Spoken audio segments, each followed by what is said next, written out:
Going live. Hello. Hello. Hello. Hey, what kind of what's a hot dog? What kind of toppings am I like? Good old throwback. Yeah. Chicago style, because it's Sunday night. Division championship. Let's go. All right, welcome into Half the Distance Live. As always, I am Matty Fax, joined by Scott the Stat, a.k.a. Scotty Stats, Brian the Professor, the great Scott Hunter, Pepe Le Producer, slightly off camera. We are your weekly barroom commentary NFL podcast, bringing you our last show of the year. Kind of fun. It is fun. We like to start out here by handing out koozies. If your team won, you get to use your favorite team's koozie. If your team lost, you have to use your least favorite team's koozie. Unfortunately for the Skunk Country, he's a Bills fan whose Bills lost to the Broncos yesterday in overtime, so the Tom freaking Brady koozie is coming out.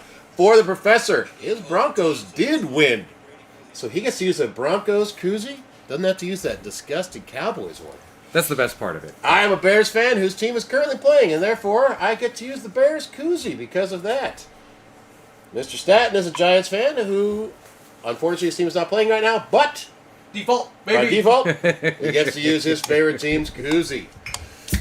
I would be remiss if I did not bring up that we are brought to you by our general distaste, dislike, and disregard for Yes. almost all people that call games. You know, your Chris Collinsworth, for example, if you're listening to the game right now. Or Troy Aikman. Oh, God.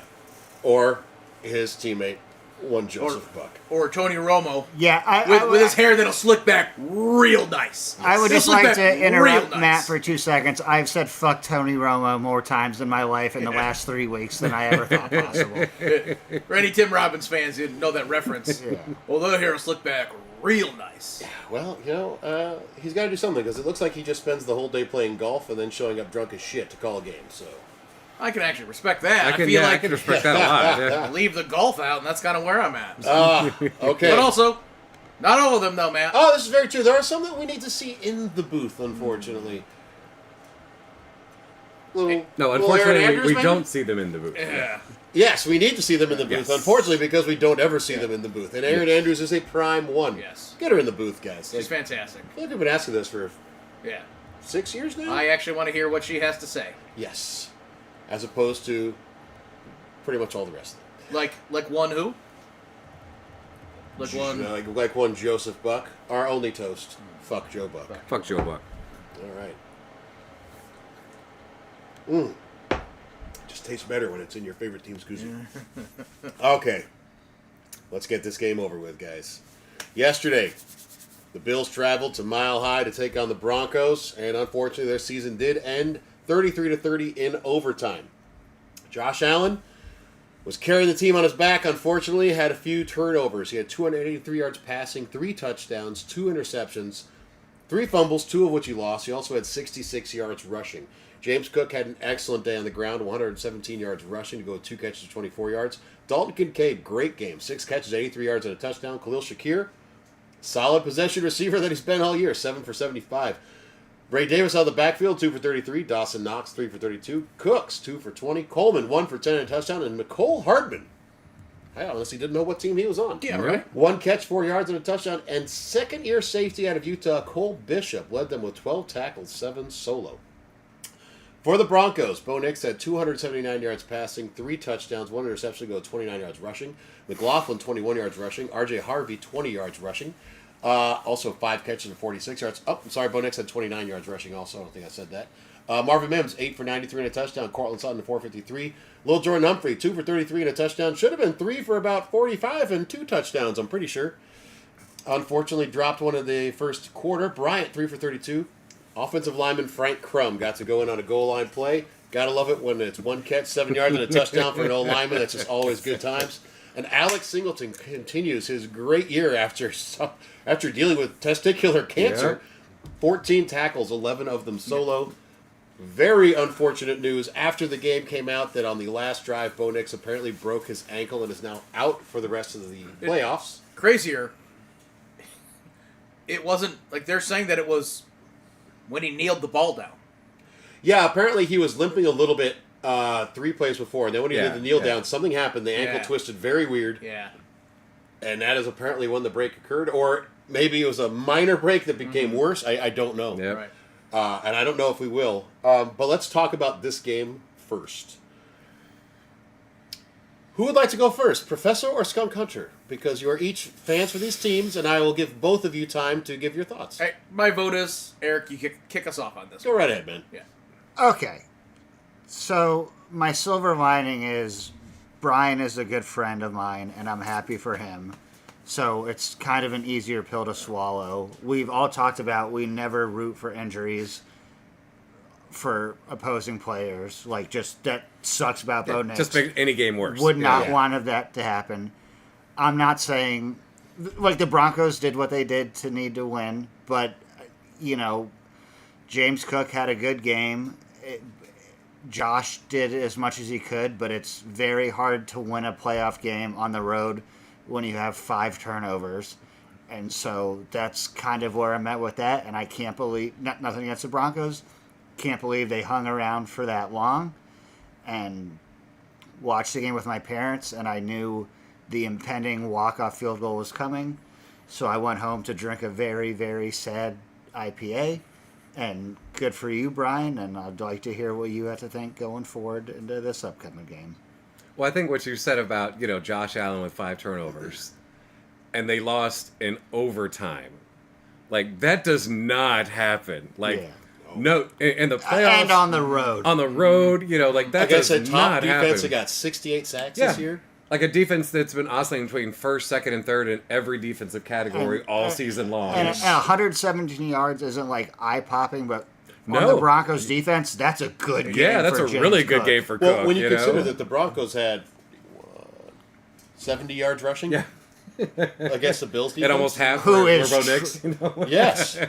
And once again, not taking any shots at the Broncos, but the Bills had like the 28th overall defense this year. Yeah. And so, like, it just, yeah. I will say sorry to cut you off, Brian, but I will say that I did call the last 5 minutes. Like, it was literally like, all right, Bills score, there's 4 minutes left. Like, this is, like, exactly what's going to happen is, it's like, just enough time for the Broncos to get downfield and leave Josh Allen 45 seconds left to carry the team on his back all the way down the field, right?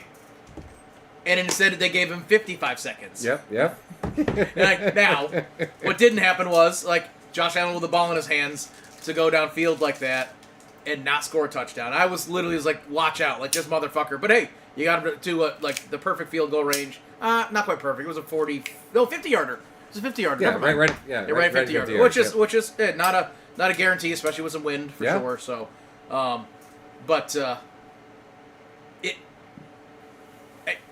it was feeling very scripted.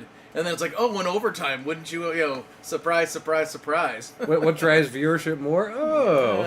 Yeah, so but before Matt continues the show, two things. Obviously, upset that Bo Nix was hurt, but it was one of those I had to take the dog outside because I couldn't look. Yeah. Because it's out of you can't do anything. Yeah. Right.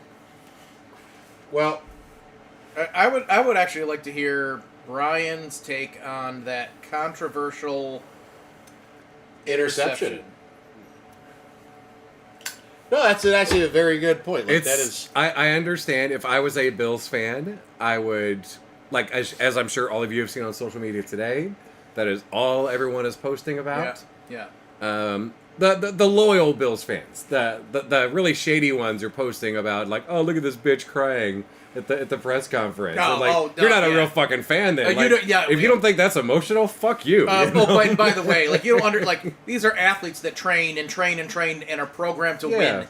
And when you don't win, or more importantly, when you feel you're the reason, right?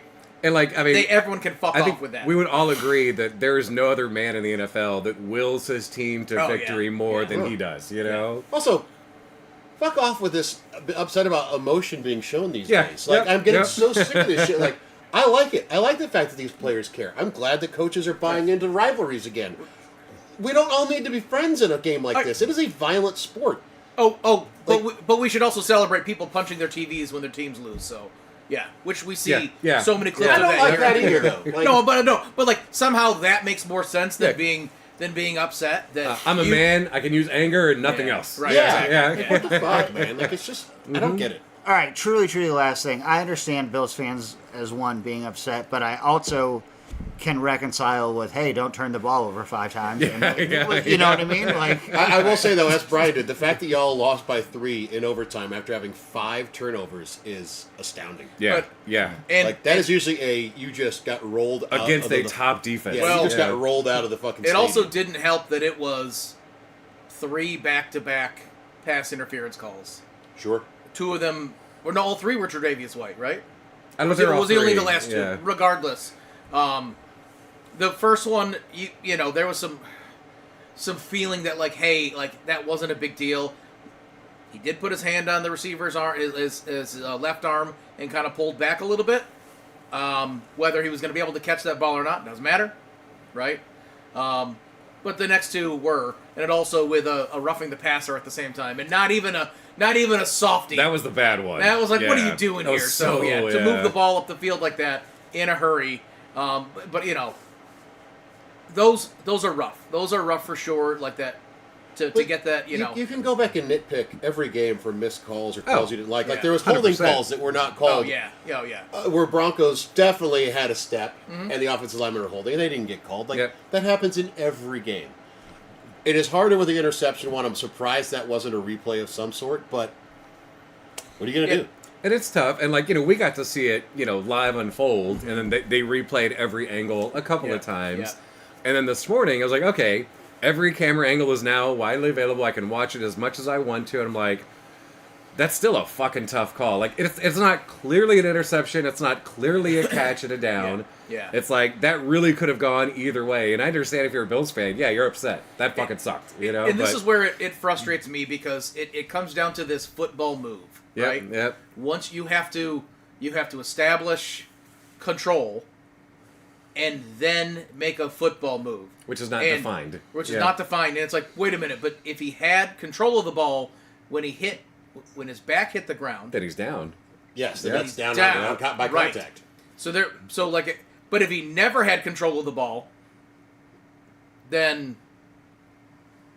The Right. interception. Because Right. it never touched the ground, yeah. but Yeah. boy, it looked like he had control of the ball Yes. to me. So it's Well, there's tricky. no clear video evidence of that, though. That's- Exactly. I know it. It's like, so that's where it's. Well, and the thing was, if it had been called as a catch, even Oh, though the Bronco player got up with the ball, it it would would've have been a been catch. equally as difficult Yep, to exactly. It overturn would've been- as it it was would've been- because it it was would've an been rolled as a interception. catch, yeah. Exactly. Yep. do you guys remember that douchebag wide receiver on the Cowboys who had a very contentious no Des catch? Bryant? Yeah. I thought, like, I hate the Cowboys, and I thought that was a catch where, like, the ground caused the loss of. Right. Yeah, But, like, yeah. he made a couple steps. Right. And so it's just, like, it's so ambiguous. Yeah, like today, that probably would have been a reception. Yeah. Yeah. Mm-hmm. And it's tough, I get it. But, I mean, I've said it, you know, when it goes against my team, like, Yeah.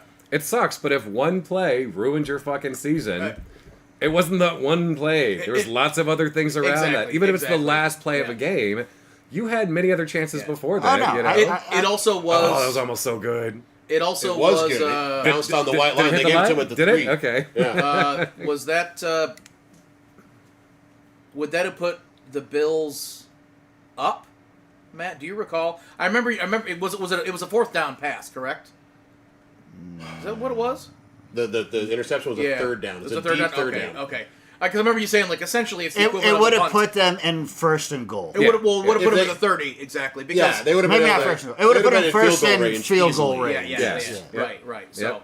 So, and it's essentially like a punt, right? Yeah. Because Yep. so it's but Well, and then like all of Broncos' social media people, they're like mostly in response to everyone in Bill's Mafia media posting about just that one interception, and they're like, well, yeah, but if this holding penalty would have been called like it should have, that would have been a safety against Josh Allen. Game over already. Yeah. like 2 possessions before then. So Right, it's like right. we could play this game for fucking ever. Sure, you know. exactly. Exactly.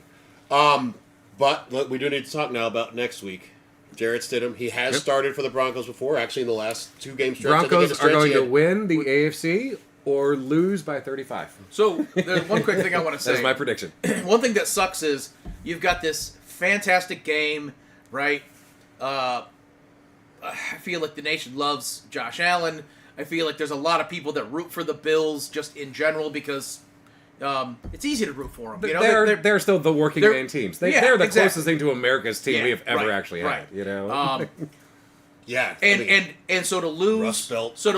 a close game, an overtime game, and then the winning team's starting quarterback isn't gonna continue playing it. It's almost like, but wait a minute, like we lost for nothing. we like, wait a minute, what? Yeah.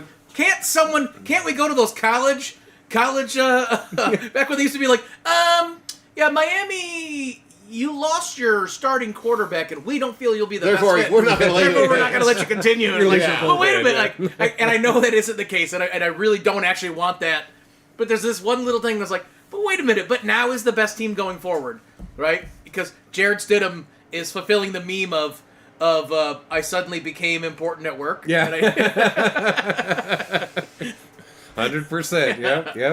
I will say he's been in Sean Payton's offense. Sean Payton has played Yep, with backup yep. quarterbacks before. He wouldn't be their backup if they didn't think he was Yeah. the right guy to be backup. Yeah. Also, you don't get a very good team with good depth without having also a quarterback that is capable of something. Something. Yes. I'll, Yes. I'll also say that I feel like 80% of the time Bo Nix plays like a system quarterback.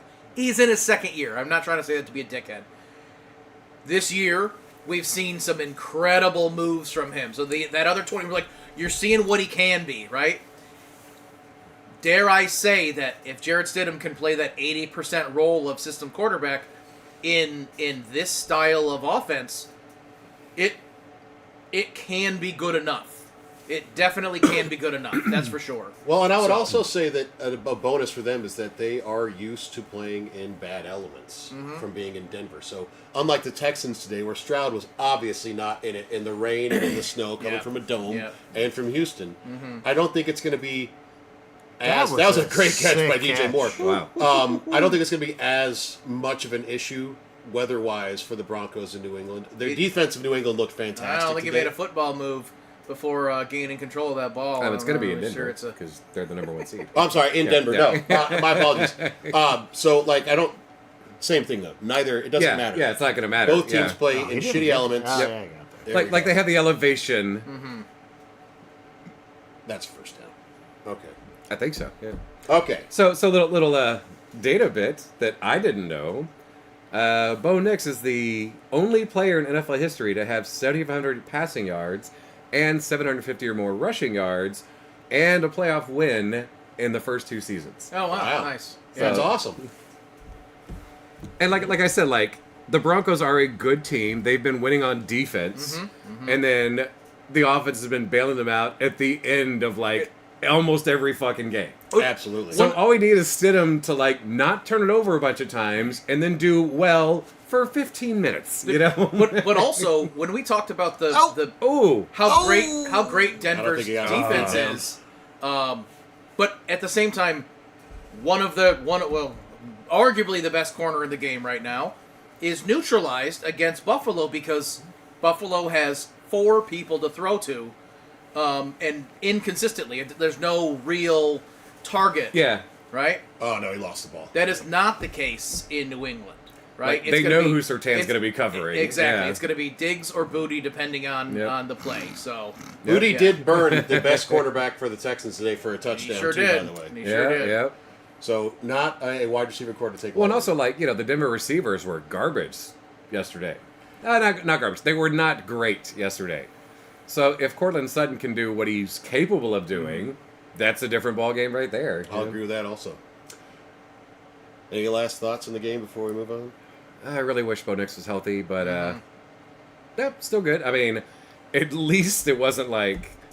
I'm glad we were having a party last night. We didn't watch every single play of the night game I- because that opening kickoff return that was just the indicator for what the rest of Yeah. the game was going to look at. Yep. You know, Speaking of which, Speaking of which, the San Francisco 49ers went to Seattle to try for the third time to beat the Seahawks this year. Yeah. Actually, I don't know what the record was overall. I don't know if they beat them the first time. I don't they met. remember. I don't think the they last did. one was a real battle.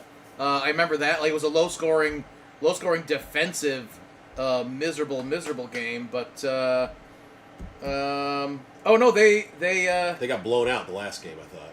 no they lost 17-13. Oh, okay. That low scoring affair. No wait, they beat them 13-3. opening game of the season, they lost 17-13. That's what it was. Oh, okay. I'm reading it the wrong direction. So Well, yesterday was a little different then. A little different. Seattle Seahawks got the first kickoff. But still pretty close. Rashid Shaheed took that kickoff for a touchdown, and they never looked back. Seahawks 41, 49ers 6. Brock Purdy, 140 yards passing, 3 interceptions, 5 rushing attempts for 37 yards. Mac Jones had 4 yards passing. Christian McCaffrey, 35 yards rushing, 5 catches for 39 yards. James, 28 yards rushing. Tongus, 5 catches, 59 yards, and a fumble. Juwan Jennings, 2 for 23. Juszczyk, 1 for 11. Malik Mustafa had 8 tackles, 5 solo, 1 sack. Also a second-year safety. I thought that was interesting. 2 straight games. The second-year safety's playing well. On the Seahawks side, they didn't have to do a whole lot. Sam Darnold, 124 and a touchdown. Walker, 116 and 3 touchdowns. 6.1 yards per clip on his carries. Also 3 carries for 29 yards. Shaheed had 27 yards rushing. Charbonnet, 20 yards rushing. I don't think that was a catch. Cooper Kupp, 5 catches, 60 yards. JSN, 3 for 19 and a touchdown. Jake Bobo, 1 for 16. And DeMarcus Lawrence had 3 tackles, three of which all 3 were solo, 1 sack, 2 tackles for loss, and a pass defensed. This Seahawks team just absolutely fucking rolled the 49ers. I would like to tell the 19ers. I would like to tell Matt something fun. The Seahawks scored the game-winning points in the first 13 seconds of the game. Yes, they did. Yes, they did. oh, by the way, the Seattle Well put. Seattle crowd hit a top 10 decibel level as they've been recorded, with just shy of 126 decibels or something like that during that kickoff return. So that means that's people more took hearing impressive. damage at that game. Because, at kickoff, not everyone would have been tailgating all day. Second half, that's when you expect a lot of drunk people to be really fucking loud. So that's doubly impressive. Well, their voices were primed and ready. But,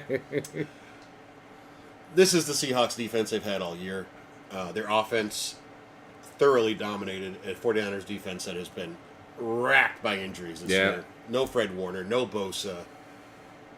I don't know what else to say about this game from the 49ers point of view, simply because they've been so injured.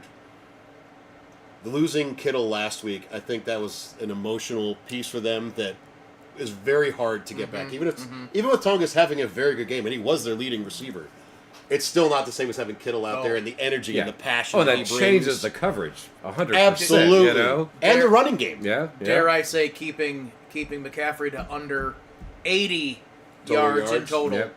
That's Huge. neutralized. That's crazy. I mean, at this point, what else do they have left? Yeah. Who but else, also, I mean, the blocking of George Kittle is nothing to sneeze at. Also, No, it's you mean not. things outside your primary position impact the rest of your team? What? No. Yeah, I'd have to agree with you there. Sam Darnold didn't really have to do much because of the running game of the Seahawks. It's pretty sad to look at this and be like, yep, 124 yards passing, and you got beaten by 35 points. Yeah. That is brutal. When you get that running back combo, that's all you fucking need. Well, and the 3 interceptions, along with a fumble by Purdy, there's a pattern so far in the games that have lost. I don't like how already people are like, see, we told you Brock Purdy was a fraud, blah, blah. Like, fuck off. No, he's got... Brandon Ayuk never came back this year. Juwan Jennings was his top wide receiver for most of the year. Pearsall was out with injury the entire time. Kittle was in and out of the lineup. He got hurt in the first game of the year. I mean, I don't know what else you expect of this team at this point. I mean, McCaffrey was your only healthy constant. Yes. Literally, Yeah, on because both Jennings sides of the missed ball, games you too, know? Which, again, did he sell his soul to get the health of all those other teammates? No, because I think he could have sold it for McCaffrey's soul. That's an NFC Championship soul right there. You know? Exactly. You would have made it that divisional round for a soul. That's fair. That's fair. Thoughts on the Seahawks? I mean, I'm not saying that JSN was necessarily rested in this game, because I'm Certainly sure he was feels out like he there was. out there running. But the number of plays he was out there for, I'm curious if they held him back. He was targeted 4 times. I mean, such just absolute control and domination the whole time. So now you got a healthy JSN. Mm-hmm. Get out of here. Well rested. And Rashid Shaheed, he was talented in New Orleans, but He's not even getting used in the pass game. I hadn't even getting. You're right, exactly. So getting familiar out there, feeling good about himself. I gotta love it. So Also, when Rashid gets into open space, he is gone. yeah. Oh yeah. Oh, he's one of the fastest players in the NFL. Yeah. Absolutely. Yeah. So, yeah, I'll agree with you, Brian. I'm glad we had a party going on so we didn't have to watch that game because that was... I glanced over a couple times like, that's an ass whooping, and went right back to whatever I was doing. Yeah. Today, the Houston Texans traveled to New England where it was first raining and then snowing, and it did not go well for them. The Pats win 28-16. CJ Stroud. Oh, I got it right back. Okay. Oh, CJ Stroud, 212 yards passing, 1 touchdown, 4 interceptions. Woody Marks, only 17 yards rushing after rushing for over 100 last week. Also had a fumble to go with 2 catches for 19 yards. Nick Chubb, 14 yards rushing. Higgins was their leading receiver with 6 for 59. Schultz, 2 for 47. Hutchinson, 4 for 44. Bryant, 3 for 21. Kirk, 2 for 20, a touchdown. Boy, I tell you what, these 2 defensive ends, though. Daniil Hunter, 4 tackles, 4 solo, 2 sacks. Will Anderson, 3 tackles, 3 solo, 3 sacks. For the Patriots, Drake May had 179 yards passing to go with 3 interceptions and 3 touchdowns and an interception. Drake May. But he also had, Drake May, also had 4 fumbles, 2 of which were lost. Ramondre Stevenson, 70 yards rushing, 4 catches for 11 yards. Trayvon Henderson, 25 yards rushing. Keyshawn Booty, 3 for 75 and a touchdown. Diggs, 4 for 40 and a touchdown. Douglas, 2 for 36 and a touchdown. Hooper, 1 for 14, and Gonzalez had 9 tackles, 6 solo. I just want to call out the NFL a little bit real fast and say, because I don't want to do it just the worst this week. I want to do just the best because it's the end of the season. But I'm calling out the NFL for their fucked up shit with their scheduling last week. There was no fucking reason for a Monday night game where one team gets less rest than another team, especially when you have a risk for concussions, which is why they didn't have Nico Collins out there. Yeah. I feel like they got fucked by the schedule. I don't know that Nico Collins was going to be the Maybe he wouldn't difference have been maker back. in this, just because it looked like Elements was the main the player, big thing, right? yeah. And Well, especially that's- in terms of turnovers. and that is football. That's not a criticism. I love when elements become Are a at play. factor. Absolutely. Right. But at the same time, like Nico Collins is an incredible receiver, the best weapon that C.J. Stroud has, and to be taken out of that really, really sucks. It really does, because Higgins being your leading receiver is fine. He is a very good-looking rookie. But he had Christian Gonzalez on him pretty much the whole game. Dalton Schultz got hurt in the first fucking quarter, missed the rest of the game with an ankle injury. They were down. There's your 2 main receiving options. Like Stroud was also running for his life behind that offensive line. We have said all season, put some fucking resources into your offensive line, guys. I think Woody Marks has been great this year. And who knows, maybe next year there's a real boost in what he's able to do. But they could he had use some really good games this year. But at the same time, like Nick Chubb is He's done. not No, the he's guy not to be the your guy. number 2 behind him. They even if Woody Marks takes no step forward, someone similar to him to be able to alternate them around. Right. If Higgins can be that number 2, they really could use. Tank Dell. Like, is he going to recover enough to be the guy that he was turning into? Like, because the reality is, Houston with a little more protection and just a couple more pieces. Their defense is so goddamn good. They could be monsters. And we know what C.J. Stroud can do. It sucks that they went out this way. But I was 2 years in a row, to be honest. I was really pissed off with the announcers at halftime because they were questioning whether or not C.J. Stroud should play in the second half. And I was like, the fuck? General Mills is fine to step in on occasion as your backup when you quarterback. need him to. There is absolutely no fucking reason to put him in that game where he has no mobility. No. Like, C.J. Stroud is not the most mobile quarterback. He's way more mobile than Davis Mills is, though. I just could not believe someone was actually saying that on live TV. Did he go to a cold weather college? Is that why they were thinking about that? The only No, thing, because when it's an ugly game like that, it sucks to be like, you know what? Take your top player out of the game and save him for next year. No, Yeah, They take wanna your top fucking player go- out who doesn't have Nico Collins, Yeah. who doesn't have Dalton Schultz. Yeah. Like, what the fuck? Go out on your goddamn shield. Stop it. Yeah. Stop. the only thing I want to say about this game is Bob Kraft is in Miami getting a tug job tomorrow morning after a massage, and I know it. Go ahead, Maddie. I mean, that's a good call, but he might be in Denver right now doing that. Yeah. I don't know. Oh yeah, the old Mile High Club. Oh, Hey-o! There you go. As far as the Pats go, listen, they managed to overcome all these turnovers just like the Broncos did. Like, Yeah. I don't know how either team scored in this game, to be quite honest. But as often as they were giving the ball away, like one of the touchdowns for the Pats was an interception return for a touchdown. I how do I put this? I don't hate that the Patriots are doing well. I just hate the fact that we had to see them as a dynasty, and now we might see them in another fucking Super Bowl already. It doesn't feel like you should be able to do that. No, it's illegal. It's illegal. Great drafting, though. Great drafting. You guys know the comedian Stavros? Yes. Yeah. Oh, I find him to be hilarious, and he's a Baltimore guy, and he's on a crowd. He's doing a comedy sketch in New England. He might have been in Boston, but whatever. Definitely New England crowd. And he's like, "Fuck Drake May," and they're like, "Oh!" And he's like, "No, I know. You guys should have to suffer for a decade. It not made him." And he's like, he's too good to be true. He's like, "I'm sorry. Like 10 years from now, married at 20, 10 years from now, or eight years from now, like he's gonna, sex scandal. Your team's gonna fall apart. You guys deserve that. You need 10 years in hell. Come on." I'll make this very quick, but I listened to Oh, him you on don't a have to. Go ahead, I man. listened to him on a podcast. We got nothing but time. And the Ravens lost to the Patriots, and he's just like, "I ate nothing but freezer egg rolls and melted ice cream for 2 days after that shit happened." Just depression meal. Yeah. That's pretty awesome. I mean, for them, I'm sure it's fucking great. Like, to be on top for so fucking long and, like, already looking like maybe we're going to start another dynasty. Like, oh, fuck. I was telling these guys just a little bit before, there was this woman, I saw a video that she put together some analytics using the advanced metrics, and it was about the best value for quarterbacks. And this had to do in terms of how they performed against the expectations of their pay, right? And like Matt Stafford is like way up there, but Drake May just like blowing the curve out of the water. To be expected. I mean, in a rookie contract. If you're you know what I above mean? average on a rookie Right? contract, And, but at the same time, it's like compared to what you're making, just like blowing it like you gotta love that when you have like a quarterback like that for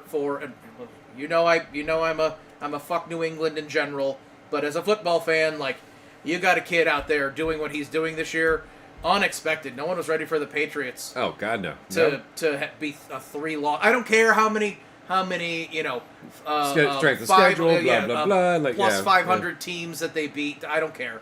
Like he's out so there performing. young and playing well. He's playing. That's the reality. Is he's playing well. Well, So. we talked about this a few years ago. Like, all you can do is play the teams on your schedule. Yep. No, Yep. and I don't dislike Drake May, but one of my best friends in the world, I was at Grimson's wedding. God damn it, Caleb. That's good. You're down. His family's from Connecticut, and he's a big Pats fan, and that's fine. Like, you're from Connecticut, like, you can be a Pats fan, but like, I've known him through high school and college, and like, I just had to listen to him shit on the Bills, and then I had like 2 years of like, oh, okay, and now we're back to like, I'm just like, fuck you, Mike. Like they Wolf. went from like Pats don't make the playoffs to how the fuck are you almost the first team seen the AFC? Yeah. That's kind of rough. All right, so so now we will have the Patriots going to Denver to take on the Broncos, and the winner of tonight's game versus the Rams and Bears will be traveling to Seattle to take on the Seahawks. So that is what we have coming up. You have any NFL for us today?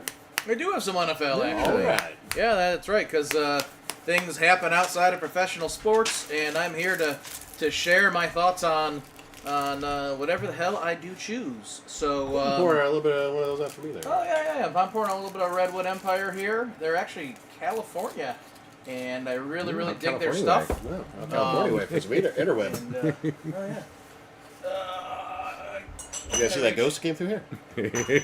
All the ectoplasm? There we go. Sorry. I couldn't find a real glass, Oh, so you're going out of shot glass. But Okay. hey, it's a Bears one, so there you're you fine.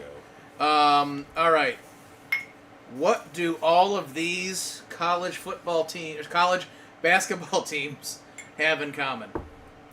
Abilene Christian, Alabama State, Buffalo, Coppin State, DePaul, Eastern Michigan, Fordham, Kennesaw State, LaSalle, New Orleans, Nicholls State, North Carolina A&T, Northwestern State, Robert Morris, St. Louis, Southern Miss, and Tulane. What do they all have in common? Shaving points. Exclusively Caucasian lineups.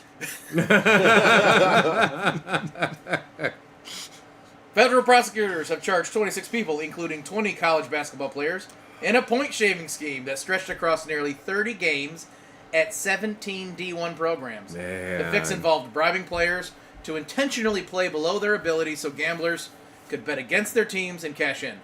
What makes this case stand out isn't just the scale, but how obvious the warning signs were. Investigators tracked huge, highly unusual betting spikes on games involving mid-major schools, programs that rarely draw serious action. So I'm going to draw your attention to this one particular game. This would be the 4-23 Buffalo versus the 13-14 Kent State. Oh my god. Oh, boy. Kent State was 8.5 favorites in the first half. There were 3 Buffalo players in on the take. Buffalo found themselves ahead 25-22 with 8 minutes to go. Wait, this is basketball? Basketball 28-22 with 8 minutes to go. in the first half. Oh, Because we're okay. I was Because like, this is Jesus. they were negative 8.5 in the first half. Kent State was, to beat the spread, Kent State had to be up by 9 to finish the first half. But Buffalo was up 25-22 with 8 minutes to go. Kent State then went on a 17-2 run to close out the half, up by 12. Buffalo scored 25 points in the first 12 minutes and 2 in the last 8. Which meant Kent State beat the spread. Yep. How much do you think was bet on this game by... Do you have an average bet before? No, I don't. this I don't thing? have an average bet before. But $3 million. 3. Oh, that's very high. That definitely would have been a big warning sign. But $300,000. you're a little low. $425,000. That's still a lot for a game between a team with 3 wins and Yeah. a game with 4. Yeah. A team with 4 wins. Yeah. No, 13-14 Kent State. But, Oh, I'm sorry. yes. Also, by the way, there was another one where there was $450,000 wagered on Tosin to cover a first half spread. Right, these aren't marquee matchups. Right, these are low volume markets, but like these dramatic bets were this huge tip off, and the investigation was just so nuts. Like the fact that there were text messages once I started digging into it, text messages that literally were tracing back to like oh, I've got a guy that I think you should cut. Like these are like former players also that are playing like in Europe and things like that. They're like, oh, I know some people and whatever. So there was like former players that are going back. There was even one set of text messages where it didn't go the way they wanted it to, and they're like, sorry we let you down. And they're like, hey, you tried your best. Like text messages from these bettors that are paying these players like $30 to $40,000 Yep. to try to throw the game. Man. So yeah, this is it was very, very, very disappointing. But this is the struggle that's going on with NIL right now, because you've got these players seeing peers of theirs. Now, it might not, Tosin and the Buffalo Bisons, like, do they have a $2-3 million NIL player on their team? No.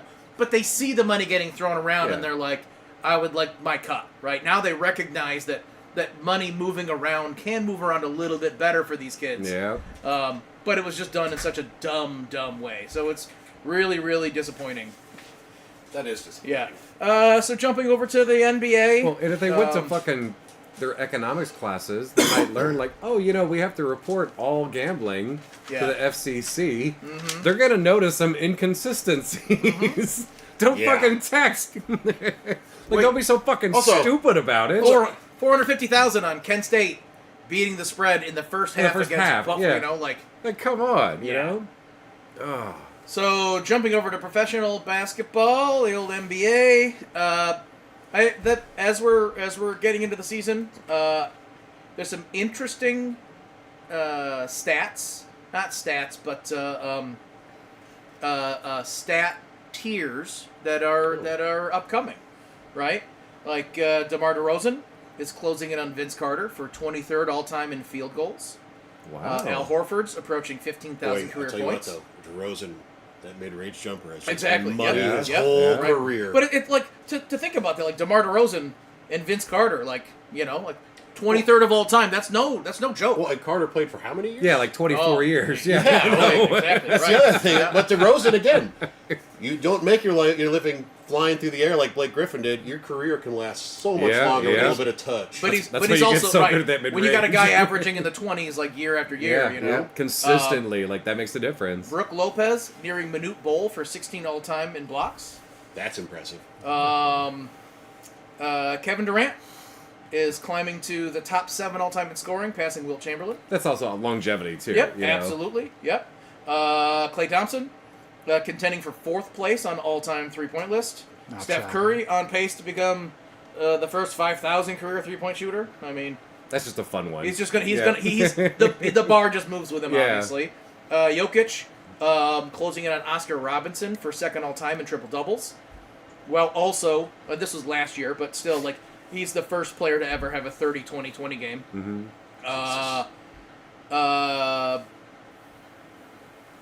I'm gonna say the one that I think is both surprising and not surprising, but I'm gonna save him for last, and I have to talk about it. I'm sorry, If Eric. it's but God damn LeBron it. James, he is nearing Robert Parrish for all-time games played. That's impressive. That's impressive. I didn't know Parrish played that long. Jesus. Oh, he played for a long time. Scoring and assists, he's on his way to being. Well, he is all time for points, obviously. Assists, he's on track for being 3rd in assists all time, and steals, looking like he's going to be 5th. Wow. And then he's approaching Magic Johnson for 4th all time in triple doubles. But the one that kind of got me Actually, looking kinda into surprised this that's not higher. is James Harden. James Harden recently passed Shaquille O'Neal for 9th all time, and potentially has the ability to hit 8th. And For complaining to refs. but also he's I thought we Remember were the still world's talking most about needed LeBron. beard grown? he also might be one of the top 10 in assists. You know. That's so, awesome. And it's funny because I feel like James Harden. The reason I got thinking about this is it kind of felt like we forgot about him, right? He had those years where it was like all he's doing is throwing up 3-pointers and flopping. and just playing this Drawing contact. Taking 7 steps for every layup. Yep. He had that stretch That's in every Houston where player it's in like the this is NBA all these he's days. doing. He was Right. like the genesis of it though. But he jumps to Brooklyn and it's like, oh, I'm gonna be on a super team with Durant and He should have been the 4th tier player. Kyrie? Kyrie Yeah, Irving, Kyrie, right? yeah. And that fell apart. He had a couple shit years in Philadelphia where no one meshes with Joel Embiid, so and then and the Clippers is like, hey, great, now I get to go be on another super team with Kawhi Leonard.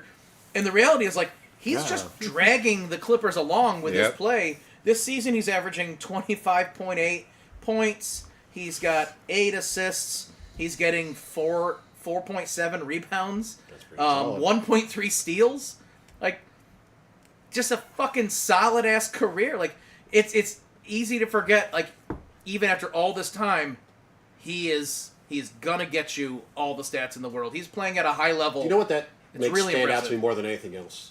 Is how interestingly the Oklahoma City Thunder drafted for a while there with Durant, with him, Westbrook. with Westbrook, Yep. and the sheer amount of ability Greggy. all those players Yeah, had, Greggy. Yeah. not just to put up points, but to stay in the league for this Yeah. long Yeah. is Yeah. very impressive. Yeah, exactly. And you're Yep. talking about like what 3-4 drafts basically. I think there's maybe one in there where one of those players wasn't drafted, Yep, but like yep. that's some solid fucking draft. Also, not a Hall of Famer, but Steven Adams, when he was on OKC, like in his prime, was pretty solid. Actually, Steven Adams is still a rebounding machine this year. Yeah. So, now the last thing is not sports related. Matt, you're the only one with a pad of paper and a pen, so I'm going to ask you to write something down.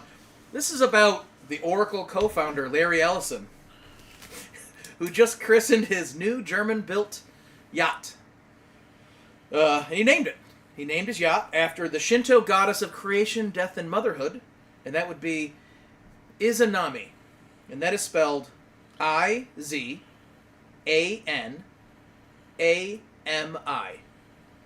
Now I'd like you to write that backwards.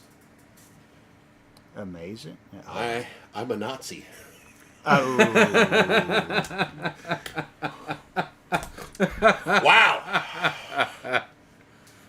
That's I have no real commentary on that at all. I hope that it's just a wild coincidence. But goddamn, it had to be shared, and I'm glad I could share that with you. Who hasn't been on the wrong end of a Nazi? I mean, it's a really good thing that most boats don't have rear view mirrors. well said, sir. Yeah. Well said. You know what? That's all I got for the that's NFL. funny. That's Okay. yeah. We're going to start out with our post because we only have 2 games to pick, really. So we're going to start out with looking at the 15 players for the NFL Hall of Fame. This is not looking at who the group could pick out of the older players. You can only take 5 out of the modern day. Yep. There are 15 players up. Now, there are a few people on their first ballot attempt. You have Larry Fitzgerald, Frank Gore, Jason Witten, Drew Brees on their first. I don't even know what to say. That's a fucking ridiculous lineup right there. Can we all agree Drew Brees is a first ballot Hall of Famer? Yes. I got him as I have him as That one ring thing, that's tough. Second all time in passing yards. It makes Even it- if he didn't have a ring, I think he's in. Now that one ring it makes it plausible, 80,000 which is sad. career passing Yeah. yards. Oh, it's insane. Yeah. I think he's a first ballot. I don't know if he'll get in though. I mean, not this year. You know? One thing to, you know what is going to be the weirdest thing is that when it comes to quarterbacks and rings, if you played in the Tom Brady era, Oh, that's a good like, point. you almost Yeah. have to, like that's not a crazy thing. I mean, he only got 7, but actually only 6 when Drew Brees Only was 6, there. but yeah. But that's 6 years. No one else could get it. Yeah. And he Actually, no. I think Drew Brees was still there when Tom got his last Super Bowl. 'Cause Oh, I that's believe right. That was the year in Tampa Bay where they were fighting back and That's forth right. for who had the most passing That's right. yards. Oh, That's it right. was. Yeah, it was all 7 of them then. Yeah. I mean, Marino's in. He doesn't have a ring. And he was a first ballot. Yeah, but that was before. Like now, there's like nearly every team has a quarterback within a 15-year span that Hall of Famer. But if I had a vote, he's a Yeah, first ballot yeah. Hall of Famer. I hope he is. The, All right. the expectation if he's not, like, what the fuck else do you do? Yeah, but they fuck things up all the time. Yes, so, they do. You know? So can you pass for 60,000 yards and have 2 Super Bowls and get in? You know what I mean? They say Yeah, they yeah. don't hold off the field stuff against players. I wonder if they hold it to benefit them also. Drew Brees, well known for having done a lot to help out New Orleans post-Katrina. Oh yeah. So does that become something that adds to his Hall of Fame Well, bid? They say that, but it does, when there's a bad taste in your mouth, there's plenty of times to be like, I don't want to give him a first ballot. He doesn't get a first ballot from me. You can make all the statements in the world. Like, you can say, hey, we don't take off the field stuff, but I'm sorry. Yep. Well, especially when if it's- Michael Vick had a couple more. I was gonna say, yeah. Yeah. If you do off the field shit that's bad, but it didn't impact the NFL, we'll let that shit slide.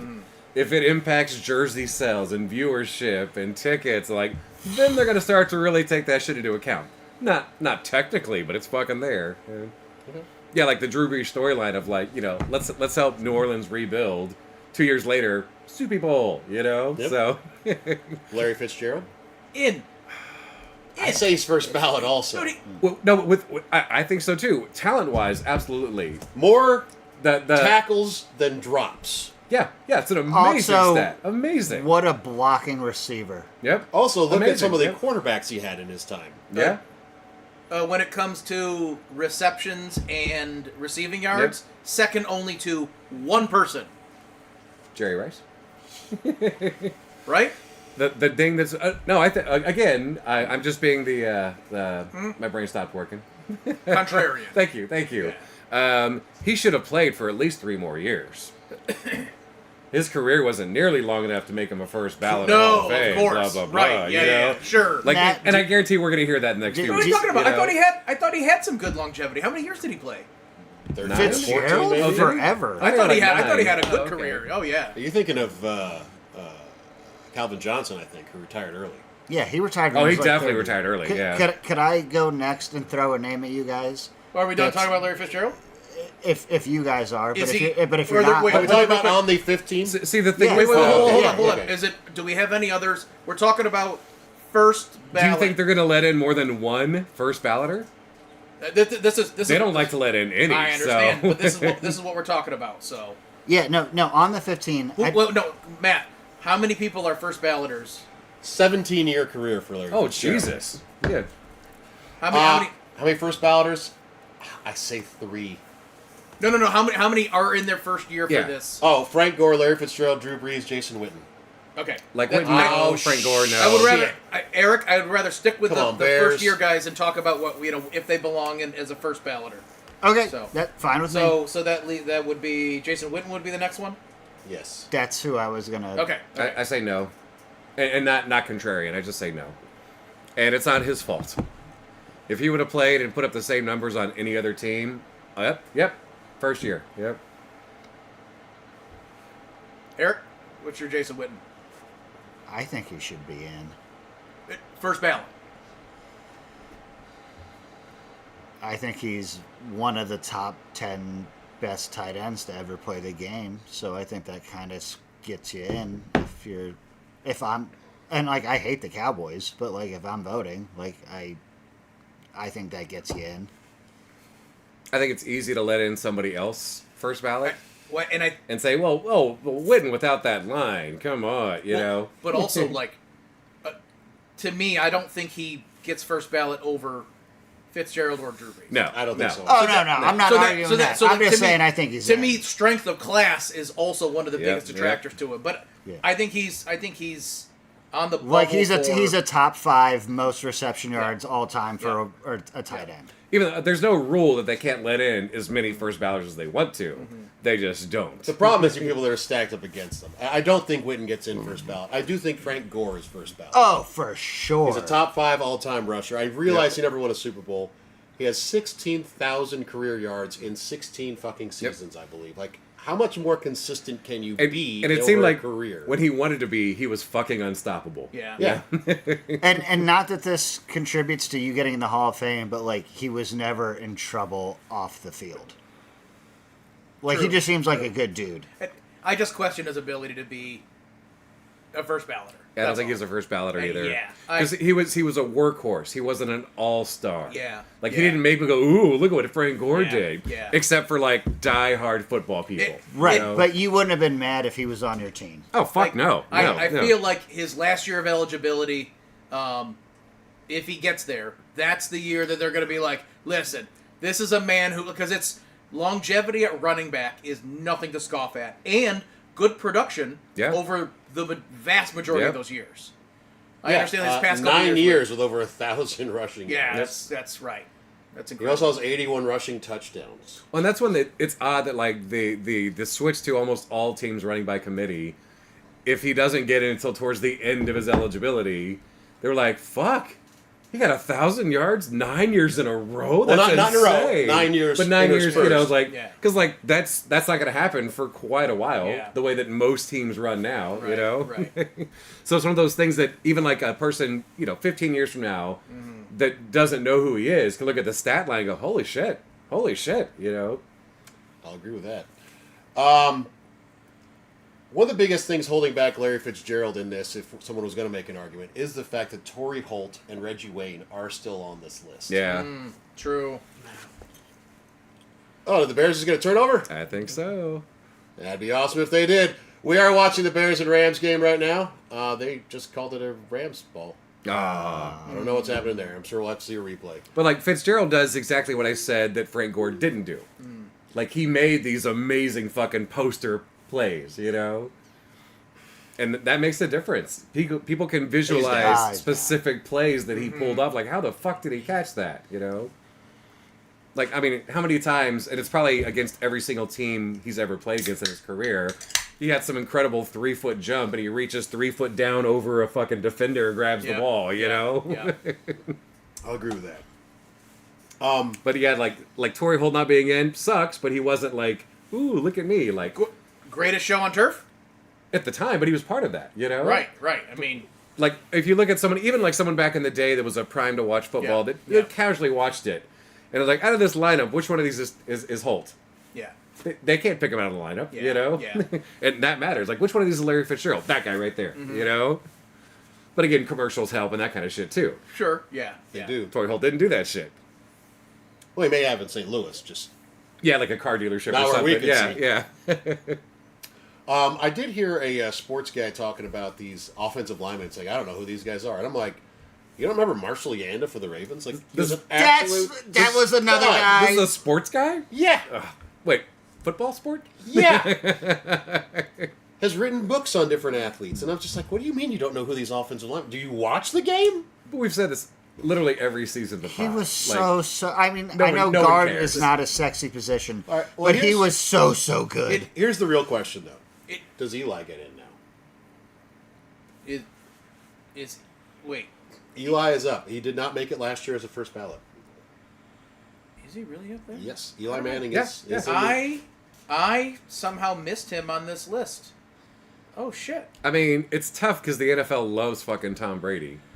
Ooh. And he stopped him from getting 9, so, you know. Yeah. Well, and to be honest, there's a lot of bias going on when you have one of the top shows NFL related with the Manning brothers. You know, I fucking forgot that I somehow I left him off my list as I was looking through. Damn, it's a Great play, man Bears.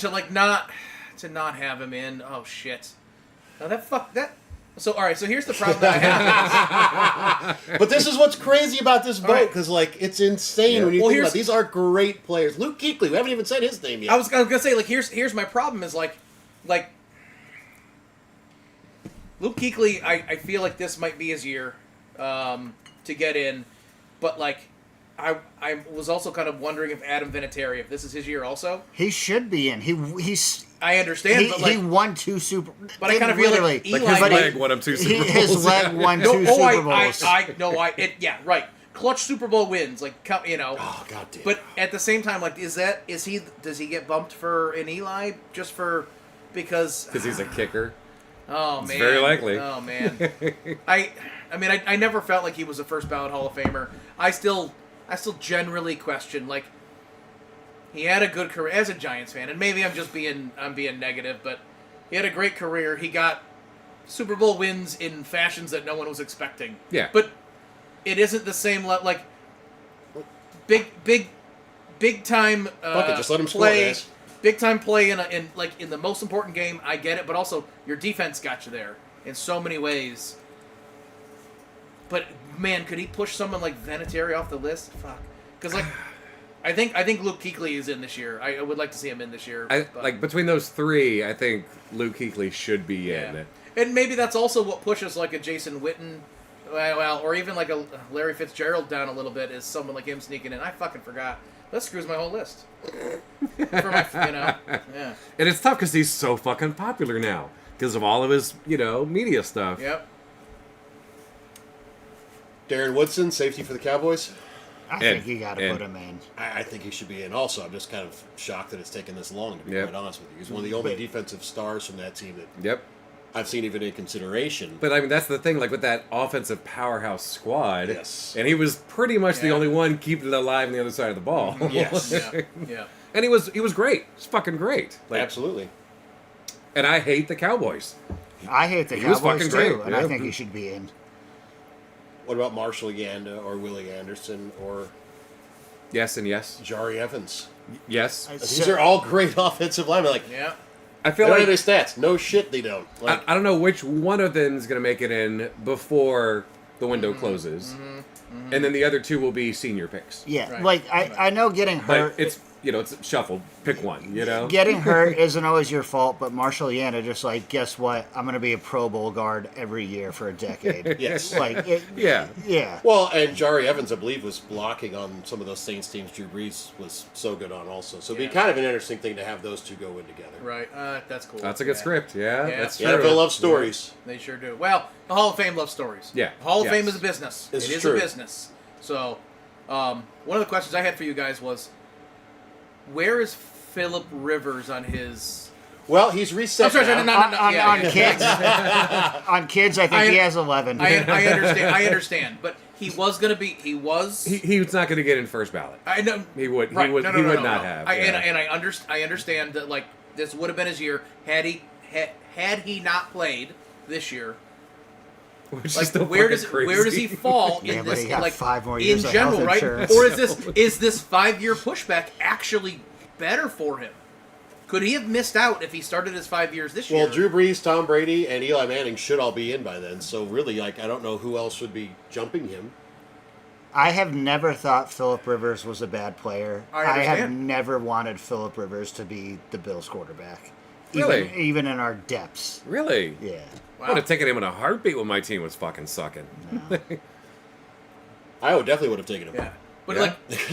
like Yeah. was this also like not I don't think he's that kind of guy, but like a level of strategy for Hall of Fame, like kind of feels like this is the move, like push it back 5 years, clear that category out a little bit, like because who's up and coming after him?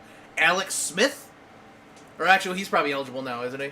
Should be, but I don't think Alex Smith is. No, exactly. No, that's what I mean. Like, I mean, Aaron Rodgers would be one if he doesn't play after this. yeah, okay, fair enough. Okay, but I think even Aaron with it- Rodgers is probably more of a Hall of But Famer. even than Phillip in Rivers, those but- 5 years, like Stafford? Flacco potentially, you know, I don't if think he doesn't Flacco's retire, but going like first now, for you like, I feel like that actually helps him out a lot. Like I think it does. pushing these 5 years back. So Sure. Because there's that window of longevity for all these amazing quarterbacks that are going to be eligible until 2034. You know, Right. But unless Mahomes retires after this season. You know. Oh, yeah. Jameis? he deserves his own exhibit. It's yeah. I want Cam Newton to get in just for a hat collection. That's fair. Also. All right. He's the gift shop. He's the gift shop, the Cam Newton gift shop. Look, I'm in the hall. That hat costs $500. All right. Who are y'all's 5?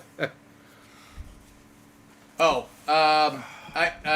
Drew Brees, Larry Fitzgerald, Kuechly,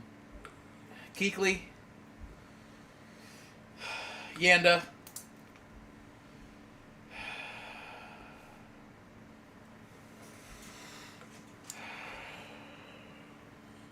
is it Eli there? Eli, I guess. Really? I think for the story, it makes so much more sense now. That they're gonna want to go into the Manning cast and announce it like that is ratings.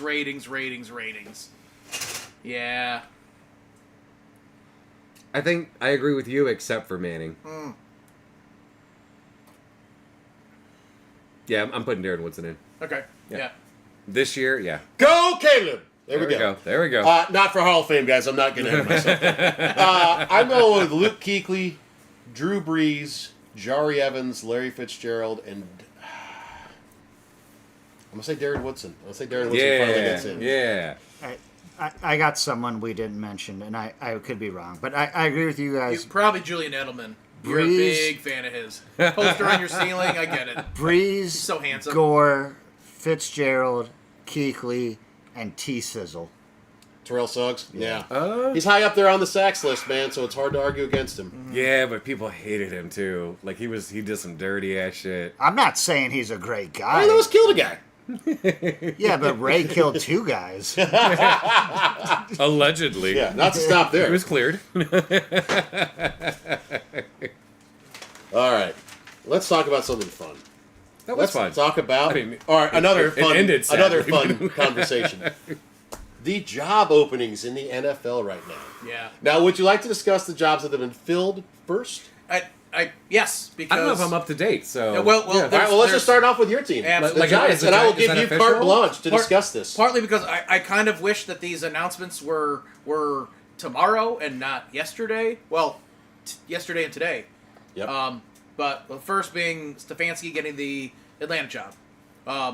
Stefanski seems to be. He got Coach of the Year twice. Yep. I mean, with the Browns. Yeah. Like holy Yeah. shit.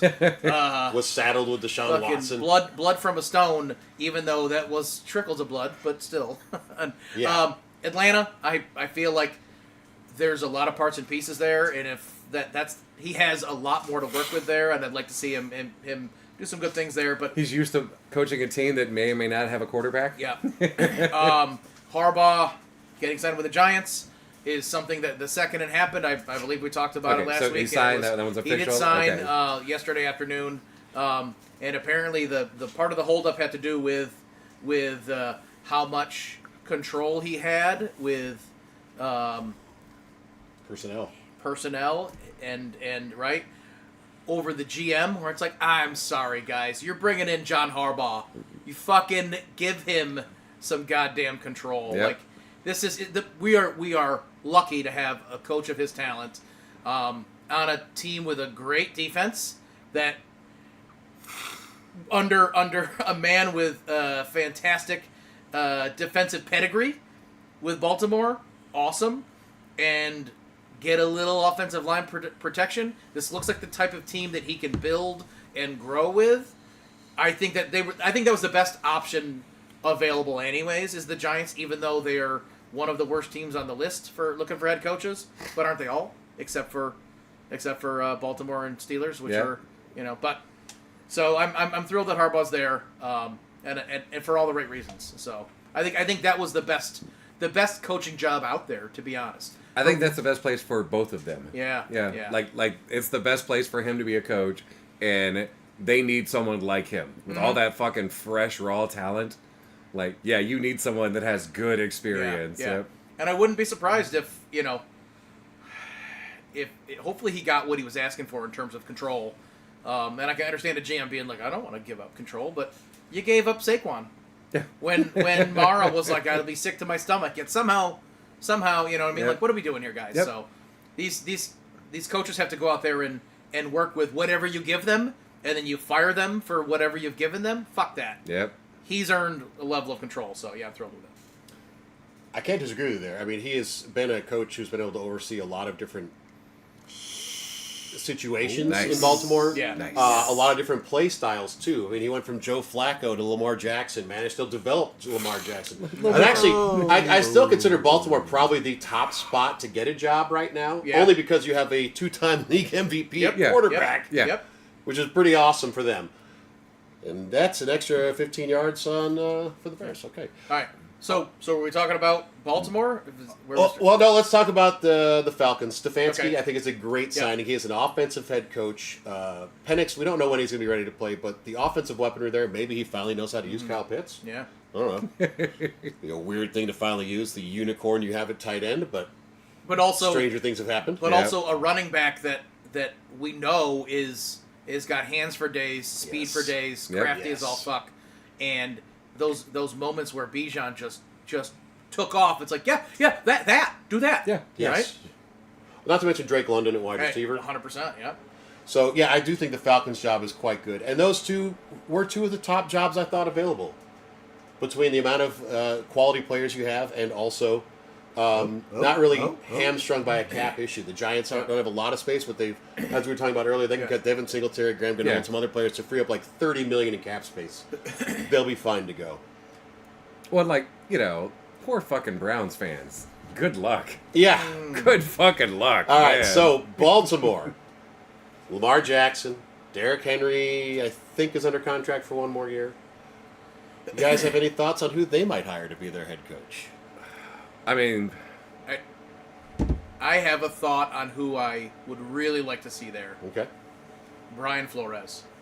It's an interesting I call. I like that. I have his name on the list. I don't have him in that position. Defensive minded, oh. right? Can like what we saw, and again, like what he did in Minnesota this year, Yep. really goddamn impressive. But also what he did at Miami a couple years ago, where I was like, nah, fuck this, we're winning. Like being able to win over a locker room, I feel like that matters a lot, and that's a Agree with locker that. room that needs it from the rumors. So that's what I'd like to see. I think that also potentially Kingsbury could do well there. I mean, I see Kingsbury going to Pittsburgh. okay, yeah, sure. Like, if they want to continue to have a, 500 season. yeah. This is a little different, but I got Matt Nagy going to the Steelers. As head coach? Yeah. Ooh. I don't know if he's ever going to get a chance again. So for Baltimore, I have Matt Burke, the Texans' defensive coordinator. Yeah. I thought would be a good hire for them. They want to get back to a defensive state of mind that they were lacking I hope he this year. stays, though. I hope he Man, I stays, hope he too. stays. I mean, I'm biased because I do like the Texans, but I guess let's jump into the Pittsburgh since that got brought up. sorry about Eric said Matt Nagy. I actually think this is where Brian Flores goes. that. Does he have a history with Nope, anybody nope. there? But Rooney, the owner, the Rooney Rule was created. It was is in his name. That sucks. Turnover on downs. So because of them, the Rooney Rule is you have to interview at least 2 African American candidates for head coaching in every cycle. I just think that the biggest issue for Brian Flores is the fact he still has a lawsuit against the NFL currently. And I think if any team is going to be willing to give that a pass, if you will, I think the Steelers are one that would be willing to be like, listen, man, we'll hire you. You got to drop the lawsuit, though. So Ooh, I never thought about, like, could they pressure him, like, in a way that works out well for everyone, you know? So this is the one where I was like, there's gonna be a coach who gets selected because they clearly interview well. Sure. So for the Steelers, someone that I think good defensive identity, right, is apparently good with working with some established stars. Apparently some low ego to let that management do what they want to do, but also is going to last for a year or two. And that is Matt Eberflus. Wow. Because there's going to be a selection where you're like, this guy sucks. Why is he getting another chance at it? That It always happens. always happens. It always I'm like, I gotta happens. pick one. Yep. That was my call it my spicy pick of like, come on now. Eberflus over Nagy, though. I mean, but they both suck. That's what I'm saying, but, like... Once you have one shitty Matt, what's the difference, man? That's interesting, though. Okay. Who'd you have going to this team? Kingsbury. Kingsbury. Okay. Tennessee. Okay, can I go first? Sure. Please. Just because this one made me crack up. Urban Meyer, because it would be so funny. I don't think it would be for Cam Ward. That'd be fucking hilarious. I know we try to take this somewhat serious, but I was just like, Urban Meyer would be fucking hilarious. That'd be very funny. That is way funnier than all the memes about just, like, the Raven Steelers swapping coaches. That's a lot funnier. I have Mike LaFleur, the Rams OC. I like that one a lot, actually. Oh. Yeah. I figured an offensive-minded head coach would be something they would want with Cam Ward. Yep, Try to yep. get him learning a certain offense that you won't have to worry about losing because the offensive coordinator leaves. Yeah. And there's no expectations, but not because, like, Cleveland, they're awful. Yeah. There's no expectations because, like, hey, well, we're still trying to figure out what fucking players You we literally have just here, had the you first know? pick in the draft last Yeah. year. Your team sucks. But there's building blocks there, such Yep. as a quarterback. Yep. So, yeah, that's who I think would be the best spot there. For That's a good one. So initially I thought it was going to be funny because I'm also trying to figure out like who is trying to bring on a head coach that they're like, I wouldn't mind someone for a year to help with a couple things, and then when Tomlin becomes available, like can we build ourselves as a possible place for Tomlin. I don't really love this for Tomlin, but the more I got thinking about this pick, I'm like, there's a lot of value in Brian Daboll. Sure. Because when you look at his track record with quarterbacks, Josh Allen, you can argue that he did some good things with Danny Dimes. Yeah. You know what I mean? Like, he's good with a scheming without a lot of stuff going on. Not that he had the most success in New York, but also there was nothing to work with. So, I mean, Can't give up the edge, guys. I wouldn't be surprised if that, like, they're like, we need someone who can focus on our quarterback. And I think he has just enough of a pedigree with those two guys right there. Could help Cam Ward a little bit. Do you think that's his last gas as a head coach? Yeah. Okay. Okay. I like your pick. I'm stealing yours. That's a great All right. one. Miami. I have Jeff Hafley going there. He's right now rumored to be going there. Yeah. He's the defensive coordinator for the Packers. The GM just got signed from the Packers. It all makes too much sense. That And one- being in the news right Yeah, now, I yeah. feel like that one's happening.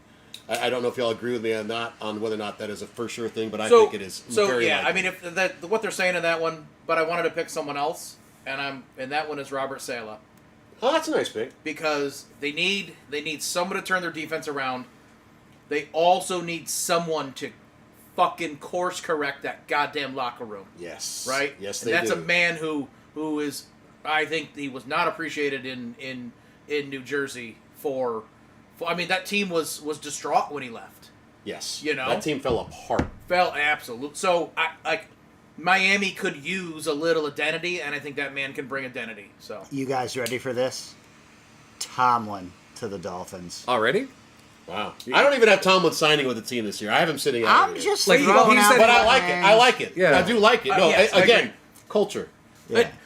Get the locker room straightened out. There's another guy that would do that. No, I chose- agree with why you're doing Yeah. it. I just don't. Yeah. I didn't pick him because Like, I don't know if it'll have him signing happen. anyway. I'm just saying, like, Yeah. just for funsies, Tomlin Oh, and the Dolphins. No, Absolutely. and I No, like yeah. that a lot. Almost for a lot of the same reasons. Like, but I purposely like I'm going to leave him out of these picks because he said he wanted to take a year off. So Yeah. Well, you said time off. fair. That's I also fair. just wanted to pick Oh, names that but you guys didn't. I assume all these pick. be- Oh, he's that going to means the year. consult with a team or something. I mean, come on, yeah. Yeah. He's going to go make $10 million consulting for someone. You know. Is there someone coming out of college that has a good pedigree, and not just the last 2 fucking years, but isn't like, ooh, look at my fucking plays, like that does like very traditional style? The coach 'Cause that I- used to coach at Utah that 'cause- is now the coach at Michigan. Indiana's head coach. Like- No, he used to coach No, at I'm Michigan. saying No. Indiana's head Oh. coach, but he's already Yeah. said he won't leave. I would say Notre Dame's head coach. Oh yeah, why would you leave after this season? Come I would on. say. Well, he's already said no. He's like, I like college. I've Okay. always wanted to be a college head coach. I never wanted to be an NFL. But head I coach. think there's nothing It is a wrong. different- There's Yeah. nothing Oh, wrong yeah, with yeah. that. No. If you are completely happy with where you're at, dude, he could go down as the best, most amazing coach in Indiana fucking history. Stay Yeah. there. Enjoy your life. You've built it up there. Don't leave just because something like that. Like, Yeah. no, if you like being Yeah. there, Yeah. stay there. Bloomington, I have no problem with that. Bloomington is wonderful in the fall. Well, it's true. Hey, I love corn mazes. Okay. The Raiders. Now, I have them going for a big splash Oh, and thinking, you know what? I liked how that offense looked in Miami. And I say they hire Mike McDaniels because it's the kind of stupid shit that owner does. Josh McDaniels already, Mike McDaniels following it up. All right, I don't need to follow up because I have the same answer, and I'm going to go take a leak. I'll give you a fist bump on that one, man. What makes you think they're not going to bring Josh McDaniels back? Oh, it's a possibility, that's too. true. He's a good offensive coordinator again. It's funny. I actually had Josh McDaniels and Mike McDaniels. I feel like there's a flashiness that like but Josh is head coach and Mike is the OC. yeah. Oh. Or the opposite. They've got all Mike these is head players, coach with but Josh as the they- OC. They're interchangeable. They Josh don't is a fucking better matter. OC anyway. Yeah. I think so. Yeah. So. Yeah, he should have just stayed at OC. Yeah. And if there's anyone who could become looking more like a drug dealer from going from Miami to Las Vegas, it's Mike McDaniels. I feel like the Raiders are so fucking dysfunctional. They're not going to hire a head coach until week 2. Gonna leave you all in just They're going to have like mystified. an interim and then find someone that, like, oh, you're still available? Okay, yeah, come on over. Or the You know? Magic Man. Yeah. like, if not that, it's going to be literally like preseason game 3. Like, oh, yeah, we hired a head coach. You know? Keep in mind the Raiders are paying 5 guys $50 million That's the next year thing. not to be their head coach. They're looking for the cheapest guy that might do something. Oh my God. Wait, are they still paying Mike McDaniel or Josh Josh McDaniels, I believe they are, yeah. I don't know if he's on the list. I don't remember. He might be just past that time. Yeah. Because his wasn't a long one, I don't think. Oh, no, he is still on that list. Is he, yeah? Yeah, because he had like a fucking 7-year or something, I think. Yeah. That's awesome. You look up the list? No, I'm trying to find something. I could have sworn I took a picture of it. Maybe I didn't. It was because your it was of the amount of coaching jobs that are being filled that were filled in the last big round. And it's all these same teams that are doing the same shit all over again. So It just fucking sucks. stupid. Okay, Cardinals. I'll be honest with you. I had a little fun with this one. Oh, by the way, yes. Josh McDaniels, Antonio Pierce. John Gruden, Pete Carroll, and... Oh, and their offensive coordinator from this last year that was with Oh, because John Gruden the second time when he came back. Yeah. With a 10-year, $100 million contract. Oh my god. Oh, and Smart Chip man. Kelly's still on there. There you go. Yeah, offensive yeah, coordinator. Chip Kelly, yeah. Right, yeah. Okay. Also, because I think the Raiders are going to take a quarterback with the first pick, so they're going to want an offensive coordinator, offensive head Yeah. coach. But they got to go with Mendoza, right? They have to. I would have assuming so, yeah. For the Cardinals, they already had a Cliff Kingsbury, Yeah. KK. Yeah. I say they go Clint Kubiak. I have that too because he's a Seahawks. Got the CC. My No, reasoning, KK. KK too. my reasoning was he knows the division. Well, he does. Yeah. Yeah.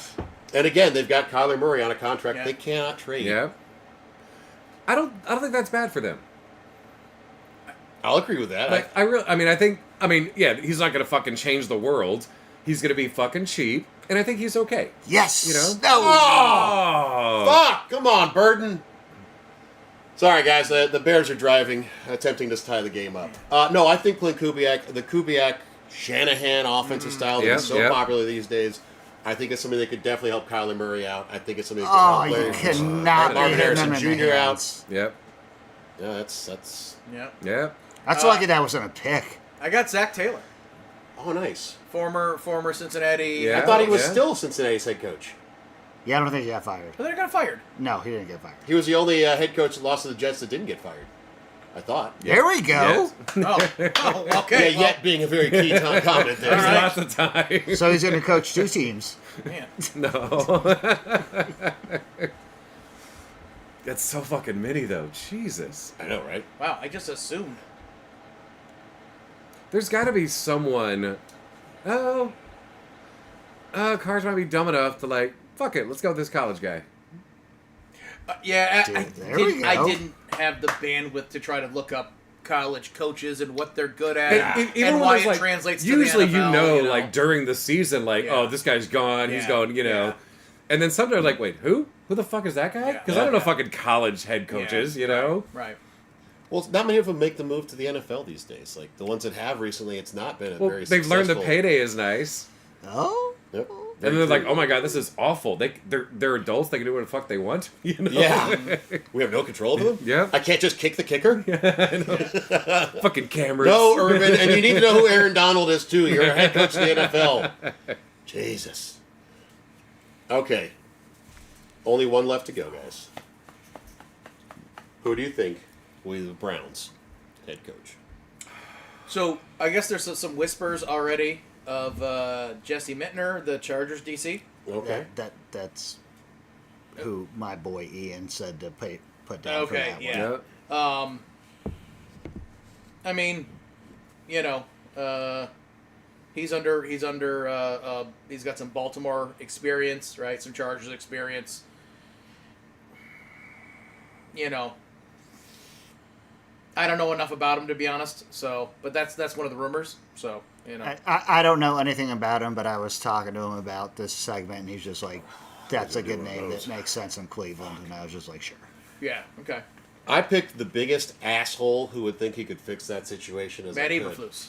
Mike McCarthy. Oh, I was struggling to find where Mike McCarthy's going to go, because he's gonna get a job somewhere. He's gonna be head coach again. And who else would want to take on the Browns, who have negative cap space right now? That's nobody does. Right. Like, Nobody. that's why I can't believe they fired Stefanski. Like, you actually let a man go Yeah, who that was And he good coach, won a too. playoff game for the first time since Nam. Yeah. Like it, yeah, Or at least since the drive. Like, that was tough. Yeah, honestly, like, who wants to be the Browns head coach? yeah. Brian Right. Brian is just struggling for who could be the Browns head coach here. Because like McCarthy makes sense because he's proven he's a fucking train wreck, and he's proven he can As keep have the getting hired. Browns. You know, like he's got the equivalent of the Epstein list. There's other reasons he keeps getting He's fucking got some hired. shit on you know? somebody. Absolutely. But like And like I think his ego is so big. He's like, I'm not going to fucking Cleveland. he's like, I think I can do anything. I don't think I can fucking do that, and I don't want to even make people think I can do that. Also fair. All right, Bears 4th and 4. They're on their own 14, attempting to tie up the game at 17 apiece. Oh, Caleb no. is now running for his life, and at no. the 40, heaving up a pass. Yeah! Talk about touchdown! Yes! Holy Yes! shit! Holy shit! Scott, you didn't Oh miss my anything. God! Scott, put your dick back in your hand. Woo! You guys see that ghost came through here? Holy shit! Holy shit! Matt's covered in ectoplasm twice tonight. Oh my God! Do we go for 2 or do we kick the extra point? No Go for 2. fucking Just way. fucking do it. Oh, no. All right. Sorry, podcasters. Carlos Santos is now lining up for the game-tying extra point, and we need to take a moment. And ball is snapped. Kick is up. And it is good! Yes! Tie game. I'll be right back. Holy shit! Scott, discuss the Browns head coach. All right. Oh, Browns head coach. I mean, I mean, I don't know. Like literally like when I heard the rumor about Mittner, and I'm like, I don't even like. That's the thing. It's like None of us can jump They that got to bring high. someone who wants. They got to find someone who wants the head coaching experience. yeah, Right. but that does not have it yet. That Yeah, does it's not got to have be it someone yet. that's He never went been. so far backwards. Yeah. It is so far back. Like, I can see the Browns going as deep as like a quarterback's coach. That's what you Because like, said. if you're an OC or a DC, do you want to fucking make your head coaching debut in You want the Cleveland 49. next year? I can't believe he Fuck, fucking no. dropped that far back. No shit. No shit. He was Like, way he the went fuck so back far there. back. Wow. I'm not saying Josh Allen could have made that play, but that was like a Josh Allen Yeah, smash yeah, all the yeah. buttons. Yep. That was very Super Josh. Yep. Yep. Oh man. Oh, that's pretty. Oh, you knew that. Like this is. Oh, and you get like you gotta love a quarterback who never while he's getting hit and pushed over, never loses sight. Oh yeah. It's funny you should say Josh Allen. I literally just said I don't know Josh Allen could have made that play, but that was a Josh Allen smash a all the couple weeks buttons ago, I play. finally was like, all right, Colin Coward, I'll give you a chance. You've been the fucking prick. He is completely on the Caleb bandwagon now, which Really? I hate even more. But the player that he compares him to most is Josh Allen. He's like, he's not as big. He's like, but he doesn't turn the ball over. He can run the ball. He can throw any pass. He doesn't run the ball like Josh Allen. Well, Josh his Allen scramble- carries 3 defensive backs He into the end zone. scrambles might be the best scramble in the game right now. Yes. It's crazy. Um. No. I said might be. I'm. Who are you thinking? Bo Nix. Listen, that is something I was like when I talked about. Like, part of me felt a little bad I mean, saying that not now. he you plays. know? He plays like a. Playing for overtime, boys. He plays like a Yes! a system quarterback Sorry. 80% of the time. Don't fucking We're be seeing sorry. that stuff develop Yeah, in him. yeah. Yeah, his scramble's looking real good. Real good. All right. I got to throw something out there real fast at the end of regulation here. All week, I have seen people talking about, I can't believe our team lost to a quarterback that paints his nails. I can't believe we... Blah, blah, blah. Oh no, I love when What people say that the shit. fuck is wrong with people, number one? Number two, I don't give a fuck what Nope. he does. Can he ball? That's all that matters. He's the quarterback. Yep. So I have a message That's to like a Matthew 50-yard from pass. I from thought. JD, who doesn't get to listen as much as he wants because he has a 1.5-year. I don't want to hear excuses. Play like a champ. Because I he's an don't care. Eagles fan, so he stopped watching football this season. But he said, "Dude, tell Maddie if the Bears go to the Super Bowl, what are the chances Pope Leo travels to the United States and goes to the game?" Oh, 100%. I mean, first American Pope, big Chicago sports fan. I think it's better than a 0% chance. In quotes, sorry children in Africa. I know I had plans to feed the underprivileged and pray with you, but your boy has a football game to go to. God will understand.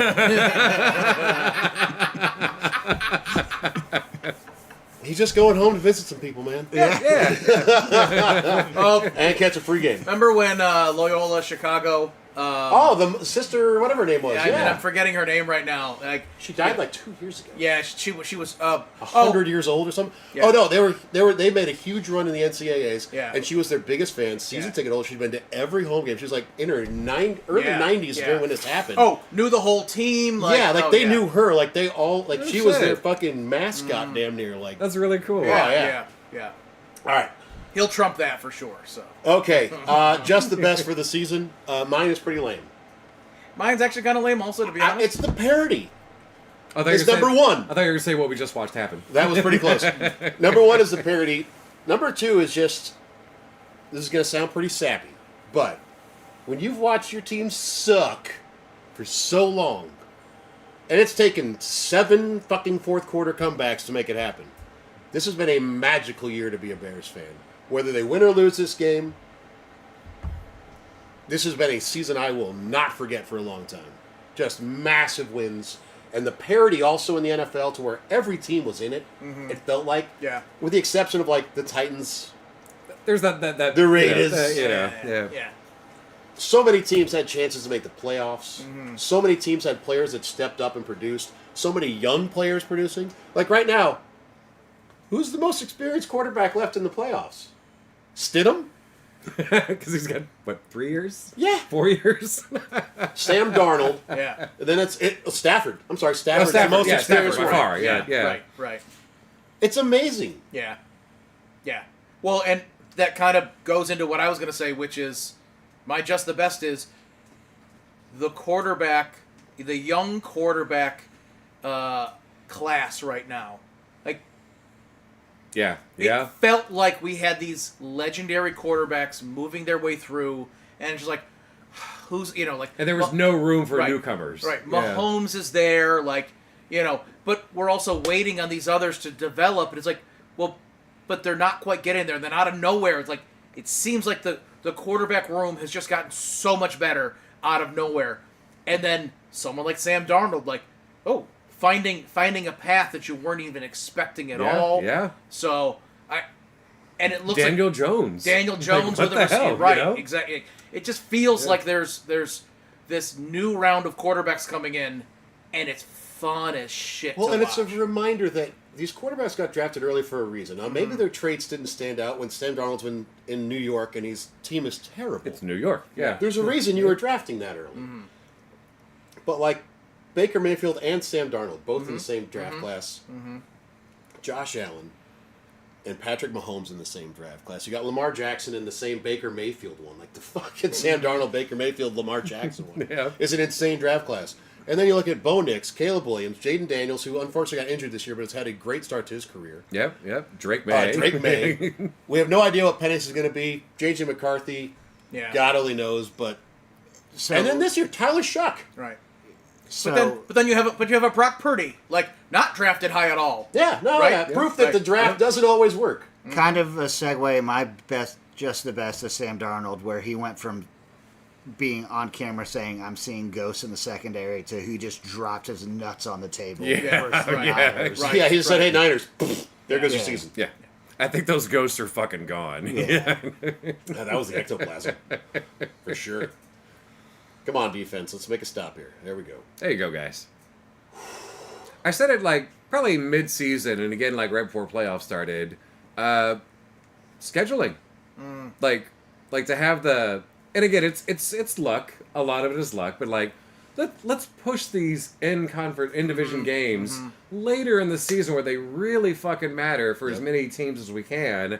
Holy shit! It made the last 4 weeks fun as shit. You know? Yeah.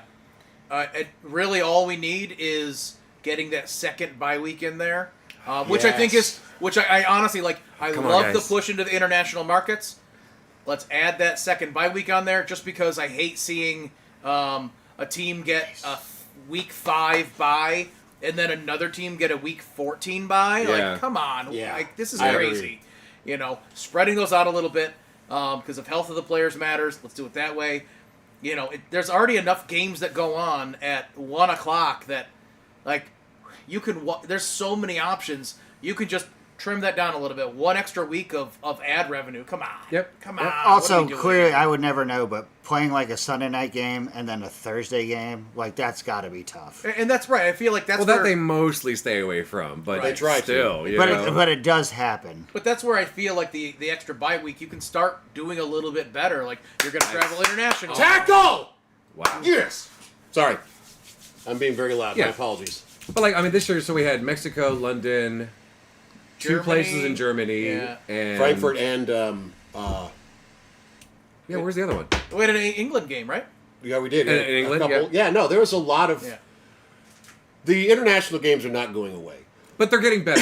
They're They getting are. better. You know, All right. they're not just shipping off the shittiest teams out there anymore. Well, Jacksonville's become better. And Jacksonville's better, yeah. And they're the home team of Europe. So Matt, I know we're not really going to get to follow up on this. I just have two streaks, but one of them involves the Broncos, so I want to say it. Broncos will win a playoff game with having at least 100 yards less offense versus their opponent 2 weeks in a row in an AFC Championship game. I like it. Seahawks I like will it too. convert less than 50% of their third down conversions Oh. 2 weeks in a row in an NFC Championship game in a win. yeah, And that's all I got. yeah. I like it. Any last thoughts before we call it a season on the podcast? No, I think that all of the 5 people that are listening will appreciate having the microphone turn off and you not shout into it. Yeah, very sorry about that, y'all. But Matt gets excited about his Bears. I don't know what to tell you. I'll say another great season. I also want to say that your podcast, Straight Facts Homie, is really quality. I enjoy listening to it every week, even though I feel like we talk about half of it after we go off the air with this, and then probably bring up the other half of it when we fire back up. But you put a lot of great effort into it. It is clear, it's concise. You work down your list of what you want to talk about. I think it's really, really impressive running through that solo. So good job with that. I look forward to it for as long as you keep doing it. I imagine you probably will, 1 or 2 more times. But it gets thin when you get into. It's going to get thin in the yeah, off season. so, I'll yeah. definitely announce on the podcast what my schedule will change to once we get into the off season, because there will be less news. There's only so much you can discuss. Yeah, right. But it has been a lot of fun to do so far this year. Once again, absolutely fucking fun season, guys. I look forward to this podcast every year, and it is so much fun to do during the regular season. For anyone that is listening, we thank you very much. If you do want to hear my take on stuff on Straight Facts Homie, the OG, it is available on Apple Podcasts and Spotify. Occasionally have a guest on there. Brian was on once last year. Scotty was on last year. You never know. Might get one of the producers on next year to sit and tell me I'm doing something wrong. We'll see. Right. Regardless, though, enjoy the end of this game. Enjoy the NFC, AFC Championship games next week. And make sure 2 weeks after that, 3 weeks from now, watch that Super Bowl. Maybe And we should go out with one last. One last of our favorite toasts. Fuck Joe Buck. Fuck Joe Buck. Cheers, boys. That's another season. Thanks for listening.